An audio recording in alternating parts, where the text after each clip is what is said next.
Americans getting creative as they struggle with the high cost of groceries, with more of them turning now to gardening and hunting and extreme couponing. Joining us now as we go off the grid, Fox and Friends Weekend co-hosts Pete Hegseth and Will Kane. Good morning, guys. Good morning. Good morning. Pete and Will, both of y'all you're in Nashville or you're outside of Nashville, you're in Texas. You know, I grew up in South Carolina. This was a thing. My dad would go out and hunt and kill the deer, and Mom had a whole freezer in our garage full of venison. So this is, we're kind of going back to the basics, aren't we? Pete, I'll start with you. No doubt. And I'm a total amateur at this, Ainsley. You don't have to have a ton of expertise to get your arms around realizing being self-sufficient is important. And my family moved out here to Middle Tennessee largely because of enduring COVID, right? A lot of families did that, said, I don't want the government controlling my life. And so we're more prepared now for some of these sticker shocks in the world. By the way, this is just 2 days worth of eggs that came from, and we don't know what we're doing. We just keep them alive. The food's a little expensive, but I also have neighbors. We also have neighbors that hunt on the regular, share meat with those in a cost-effective way. So Facebook groups out here are about gardening, are about homesteading, chickens and cattle, and how do you provide for your family, as opposed to New York, where maybe it's about learning Mandarin for your 2-year-old. I mean, when reality sets in and it's about, you know, a fixed income or limited budget, you find a way to make it work. And I think Middle America is really good at that. Yeah, Will, there's a popular, very popular magazine in the South. I'm sure you've heard of it. It's called Garden and Gun. Yeah, that's true. It's usually sitting on the coffee table of multi-million-dollar mansions across Georgia. But I do get the sentiment, Ainsley. By the way, Pete, how's that project going of keeping all those chickens alive? Tell Ainsley about how your rooster's doing.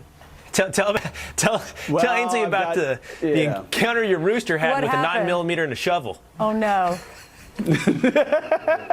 Ainsley, I have 2 dead roosters because it turns out the ratio of roosters should be 1 to 6 to 10, and I had 3 for 6, and so they were attacking the hens. So I didn't know how to kill them because I'm not an experienced farmer, so I tried with a shovel and I couldn't get their head. So I had to use a 9mm, and I did it as nicely as I could. And then we got 2 more, and one of them was eaten by a hawk. So I'm not very good at this, Ainsley, but I'm doing the best I can.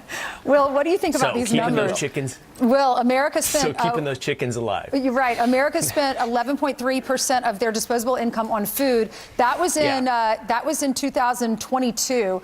That is the highest it's been in 33 years, and restaurant prices have gone up 5.1%. So families are now saying we have a no eat out policy. And there's one mom that was interviewed by the Wall Street Journal, Nancy Randall. She's growing her food. They're freezing the venison meat, and the kids and the dad, they're all fishing for their food. So 11%, that's the number should stick out. 11% of our disposable income dedicated to food. It's the highest since 1991. Now, I do think deeper context is important. I mean, our grandparents would have spent something like 16, 18% on food in the 1960s. But we've seen a gradual decline over, 50, 60 years to below 10%.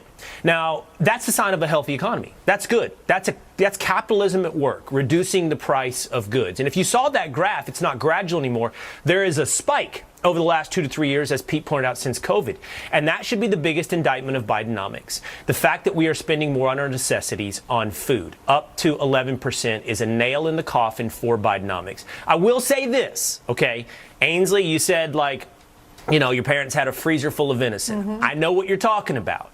You know, I got a freezer full of duck that I shot well over a year ago. So we stock up and then we go buy chicken.